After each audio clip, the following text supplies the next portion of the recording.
Ginataang Isda is a popular Filipino dish that translates to fish cooked in coconut milk. It's a flavorful and comforting stew, featuring fish simmered in a creamy coconut milk broth, along with aromatic spices and vegetables. Key ingredients and flavors. The foundation of Ginataang Isda is the coconut milk, which gives the dish its signature rich and creamy texture. The fish is typically a white fish, such as tilapia, galandong blackfin scad, or Tulingan skipjack tuna. The broth is infused with the flavors of garlic, ginger, and onion, creating a savory base.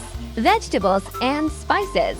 Ginataang Isda often includes vegetables like pate Chinese cabbage, bok choy, okra, eggplant, or mustard greens. These vegetables add texture, color, and nutritional value to the dish. Spices like salt, pepper, and fish sauce patas enhance the savory flavors. Some recipes also include chilies for a spicy kick.